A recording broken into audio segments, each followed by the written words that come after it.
My brother stood up at Thanksgiving, announced my parents were giving him the family business, and I was getting nothing. So I took a sip of wine, looked at my dad, and said, "Should I tell them now, or do you want to?" My brother Ethan stood up at Thanksgiving dinner, champagne glass raised like a scepter, and announced to 37 members of our extended family, "Mom and Dad have officially decided to sign the company over to me. Little sis gets nothing." The room erupted in applause. Aunts I hadn't seen in years lifted their glasses. Uncles whistled and cheered. Cousins clapped like they were witnessing history. My mother dabbed at her eyes with a cloth napkin, overcome with pride. My father sat at the head of the table, wearing the satisfied expression of a man who believed he'd secured his legacy. And Ethan, golden boy, firstborn son, the heir apparent who'd been groomed for this moment since he was 12 years old, stood there like a king receiving his crown, that smug grin plastered across his face as he soaked in the adoration. I didn't clap. I set my wine glass down slowly, deliberately, let the crystal base click against the mahogany table my grandfather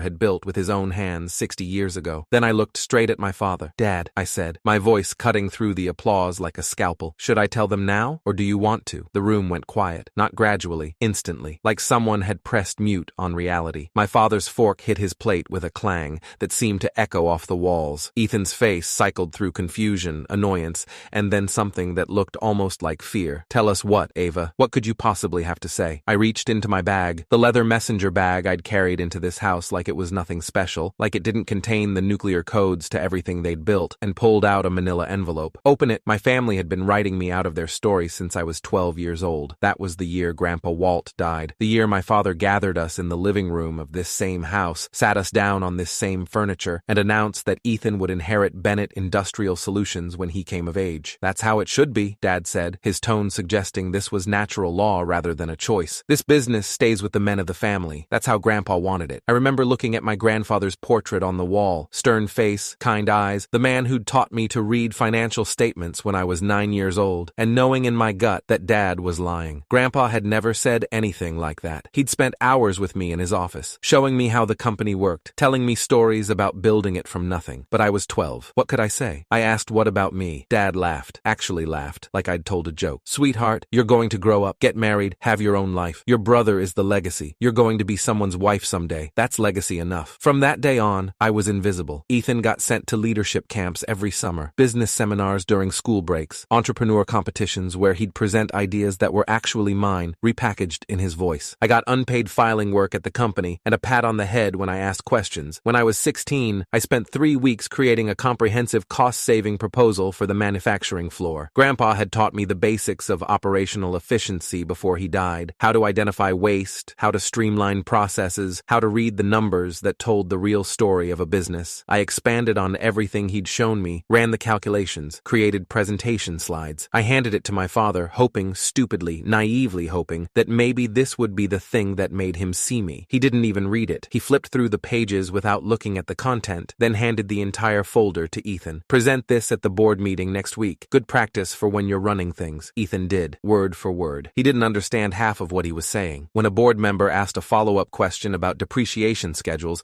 he stared blankly until Dad jumped in with an answer. Everyone applauded him anyway. That night, I cried in my room for 3 hours. Then I made a decision. If they wouldn't give me a seat at the table, I'd build my own table, and someday I'd buy theirs. I left home at 18 with a full scholarship to Wharton, 3 part-time jobs to cover living expenses, and exactly 0 support from my family. Nobody came to my high school graduation. Nobody helped me move into my dorm. Nobody called to check if I'd arrived safely. The only acknowledgement I received was a text from my mother. "Good luck, sweetie. Call when you're settled." I never called. They never noticed. I graduated summa cum laude with a degree in finance. Got recruited by Morrison & Associates, one of the top M&A advisory firms on Wall Street. Started as an analyst making $87,000 a year, which felt like a fortune to someone who'd been surviving on ramen and determination. Nobody came to my college graduation either, but by then, I didn't need them anymore. My job was finding undervalued companies before anyone else noticed the cracks, analyzing balance sheets, identifying distressed assets, spotting the moment when a business tipped from struggling to salvageable. I was good at it, really good. By 28, I was a senior associate. By 31, I was a director with a team of 12 analysts under me. And then, 3 years ago, I saw a familiar name on a client's acquisition target list, Bennett Industrial Solutions. My family's company, listed as a potential sell-off opportunity, distressed, struggling, vulnerable. The report was brutal. Revenue down 34% over 5 years, market share hemorrhaging to competitors, debt-to-equity ratio that made our risk assessment team wince. The company my grandfather had built from nothing,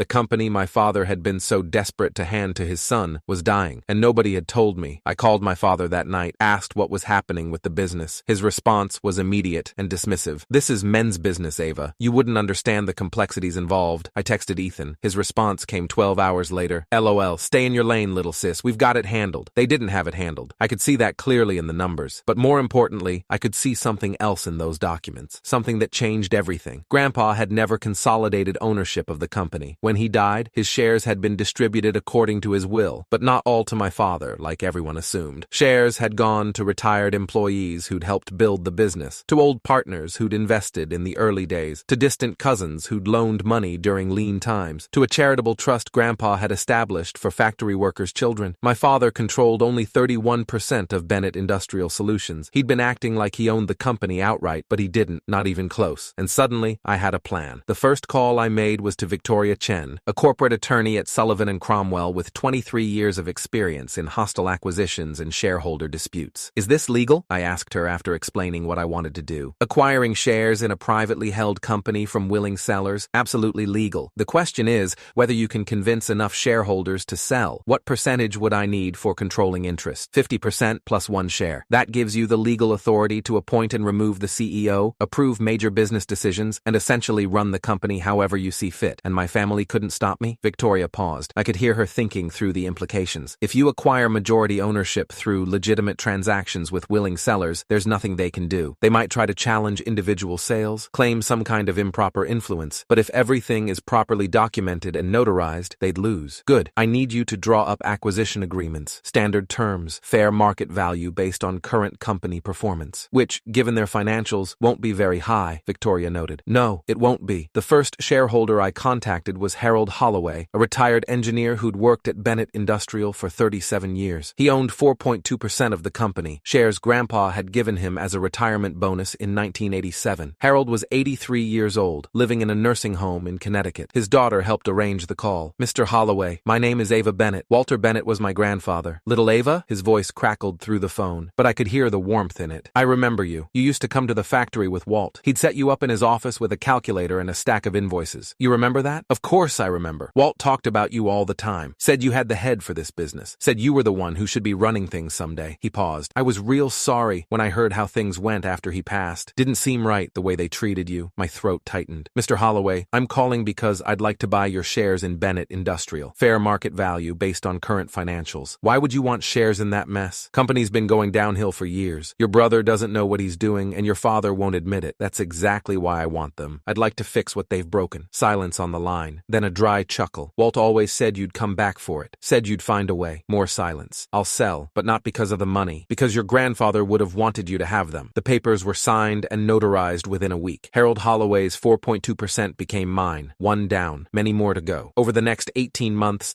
I made 47 phone calls to scattered shareholders of Bennett Industrial Solutions. A widow in Kansas named Martha Chen cried when I called. Her husband had been one of Grandpa's original partners, had invested $15,000 in 1962 when the company was just an idea. That investment had become 3.7% of the company. "My husband always said Walter was the most honest man he ever knew," she told me. "He would be so disappointed to see what's happened." A cousin I'd never met, Douglas Bennett, my grandfather's brother's son, laughed out loud when I mentioned Ethan. "That boy couldn't run a lemonade stand. I've been to 3 board meetings in the last 10 years, and every time he says something that makes me cringe." Douglas owned 2.1%. He signed it over without hesitation. A retired accountant named Patricia Reyes had worked at Bennett Industrial for 29 years. She owned 1.8% from an employee stock purchase plan. "Your grandfather was the best boss I ever had," she said. "Your father is not, and your brother is worse." One by one, they signed. Quietly, privately. No announcements, no fanfare. Just legal documents, wire transfers, and the gradual accumulation of power. Each transaction was handled by Victoria Chen's team. Each signature was notarized by a licensed notary public. Each share transfer was properly recorded with the company's transfer agent, a requirement that meant my ownership was technically visible in corporate records, if anyone had bothered to look. Nobody looked. My father was too busy trying to save a sinking ship. My brother was too busy taking credit for other people's work, and the rest of the board was too busy covering their own positions to notice that the company's ownership structure was fundamentally changing beneath their feet. By November, I owned 44.3%. I needed 50.1%, and I knew exactly where to get it. Ray Carter was my grandfather's closest friend. friend. They'd met in the Korean War, had started Bennett Industrial together in a rented garage in 1959, had built it into a manufacturing empire through 40 years of partnership and trust. When Grandpa died, Ray had stepped back from active involvement in the company. He was 87 now, living in an assisted living facility in Vermont, but his mind was sharp as ever. He owned 7.1% of Bennett Industrial, shares he'd kept as a reminder of his friend, not as an investment. I flew to Vermont the week before Thanksgiving, sat with Ray in his small apartment surrounded by photos of his life, his late wife, his children, his grandchildren, and in the corner, a faded picture of two young men in front of a garage with a hand-painted sign, Bennett Carter Manufacturing. "You look just like him," Ray said when he saw me. "Walt, I mean. Same eyes, same stubborn set to the jaw. I need your help, Mr. Carter. Call me Ray. Your grandfather did." "Ray," I took a breath. "I need to buy your shares. I'm trying to take control of the company before my father and brother destroy it completely." Ray studied me for a long moment. Then he reached into his desk drawer and pulled out a folder, old, yellowed, held together with a rubber band. "Walt gave me this 6 months before he died. Told me to hold on to it until someone worthy came along." He handed me the folder. Inside was a handwritten letter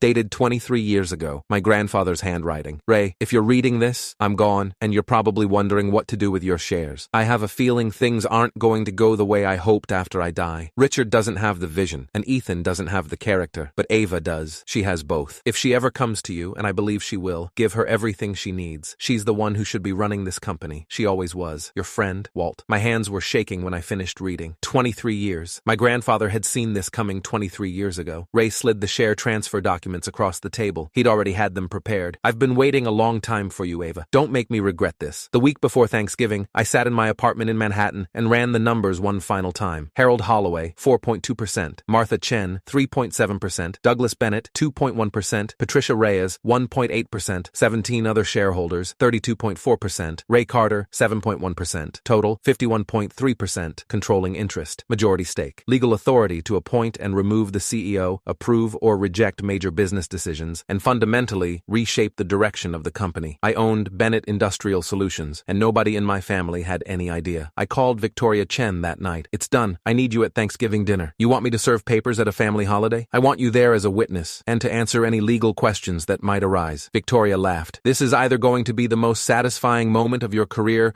or a complete disaster. Maybe both." Thanksgiving dinner was at my parents' house, the same house where I'd grown up, the same dining room where my father had announced 23 years ago that I would never inherit anything. I arrived at 2 p.m. with a bottle of wine and my leather messenger bag. Victoria Chen arrived separately, introduced to my confused parents as a colleague from New York who didn't have family plans for the holiday. The meal was standard family chaos. Children running around, aunts gossiping in corners, uncles arguing about football, my mother fussing over the turkey, my father holding court about business challenges, carefully avoiding any mention of how badly things were actually going. Ethan was in rare form, wearing a new suit he'd clearly bought for the occasion, dropping hints all afternoon about big announcements coming and exciting changes for the company. I waited. The announcement came between the main course and dessert. My father stood up first, tapping his glass with a spoon to get everyone's attention. "I have something important to share with all of you. After 40 years of building Bennett Industrial, I've decided it's time to pass the torch to the next generation." Appreciative murmurs from the assembled relatives. "So, it's my pleasure to announce that effective January 1st, I'll be signing over my shares and my position as CEO to my son, Ethan." That's when Ethan stood up, glass raised, crown descending. "Mom and Dad have officially decided to sign the company over to me. Little sis gets nothing." The room erupted in applause. I set my wine glass down. "Dad, should I tell them now or do you want to?" Ethan ripped open the envelope with his characteristic arrogance, expecting something trivial, a complaint, a protest, nothing that would actually matter. Then he started reading. I watched his face cycle through confusion, disbelief, and then a dawning horror that spread like ink in water. What is this?" "The company isn't being signed over to you," I said, standing slowly, "because Dad doesn't own enough shares to sign over anything." I walked around the table, spreading documents as I went. Share transfer agreements, notarized ownership certificates, a complete breakdown of the company's current shareholder structure. Grandpa never consolidated ownership of Bennett Industrial. When he died, shares were distributed to dozens of people, retired employees, old partners, family members, charitable trusts. Dad controls 31%. That's nowhere near enough for the kind of unilateral transfer he just announced. My father's face had gone pale. Those shares are scattered, impossible to collect. We've been operating as majority owners for 20 years, yes. Operating, but not owning. There's a difference." I pulled out the final document. "As of last week, I own 51.3% of Bennett Industrial Solutions. I am the majority shareholder. Legally, I control the company." Dead silence. Someone dropped a fork. A child asked a question and was immediately immediately shushed. My mother's hand was pressed against her chest like she was having trouble breathing. Victoria stood up from her seat. I'm Victoria Chen, corporate attorney at Sullivan & Cromwell. I've been advising Ms. Bennett on this acquisition for the past 18 months. Every transaction has been properly documented, notarized, and recorded. The ownership transfer is legally unassailable. Ethan stumbled backward,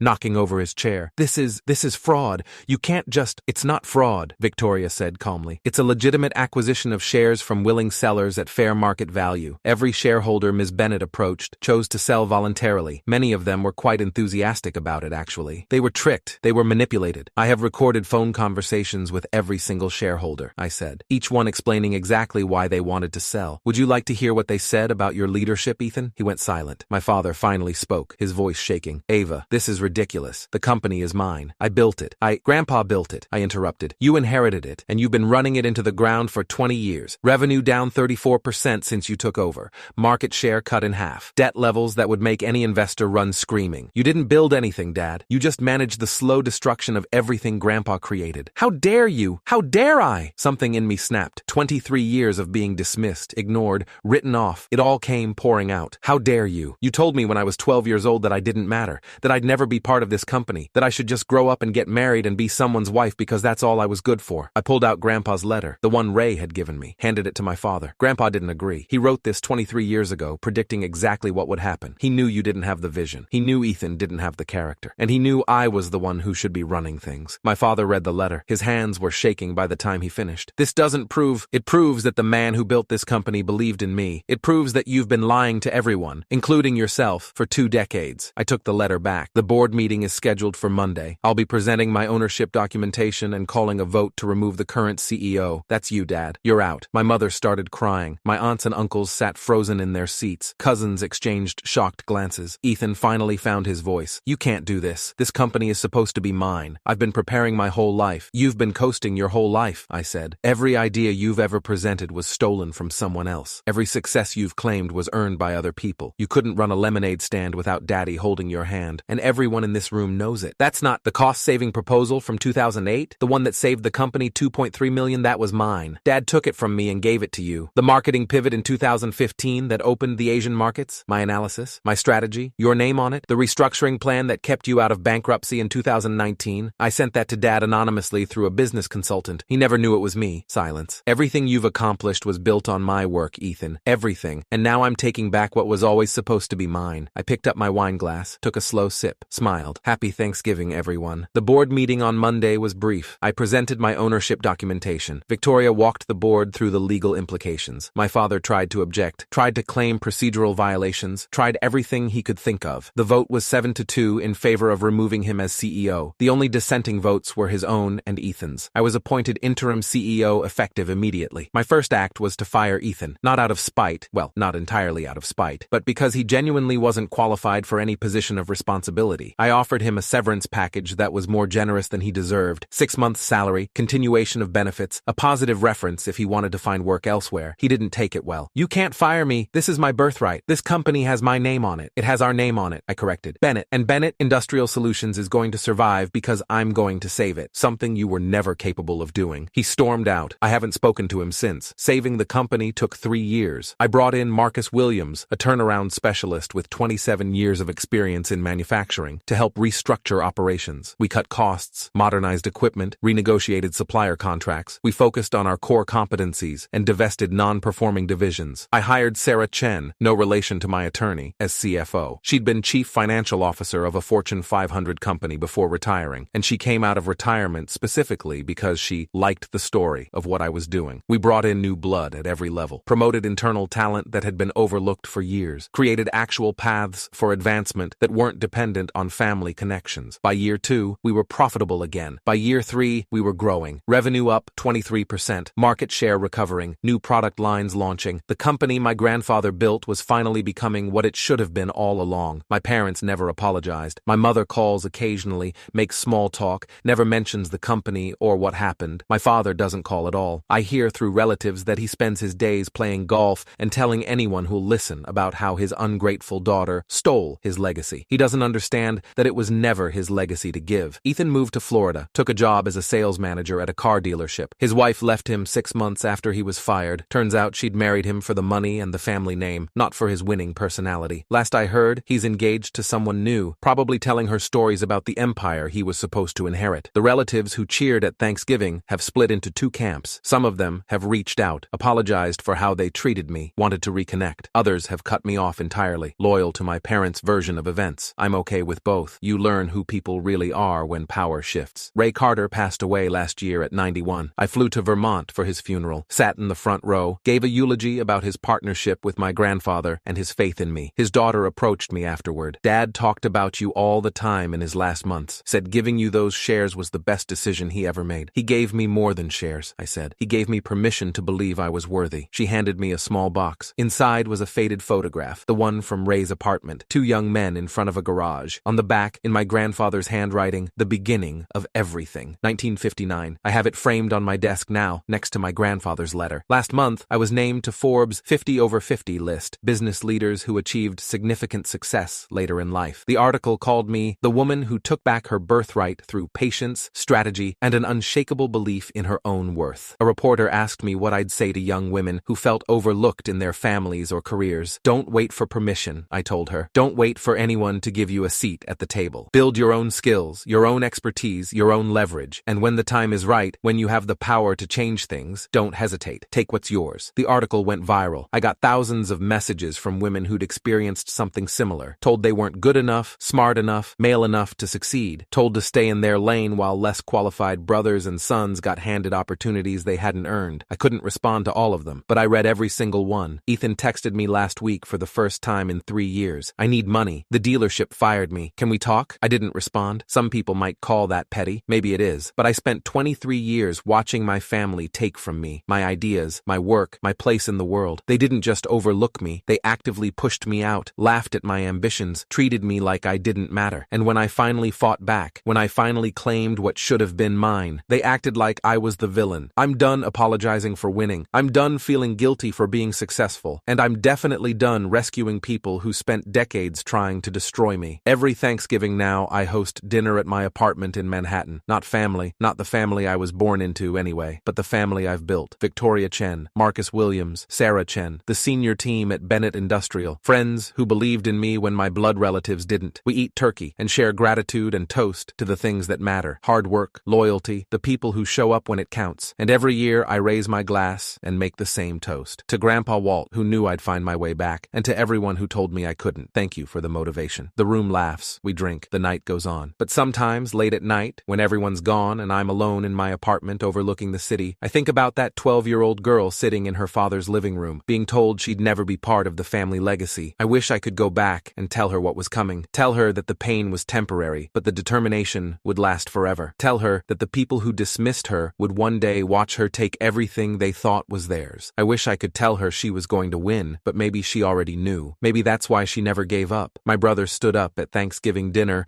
and announced he was getting everything. I took a sip of wine and changed the ending. Some stories write themselves. Others, you have to fight for every word. This one took me 23 years to finish. But the ending? The ending was worth the wait.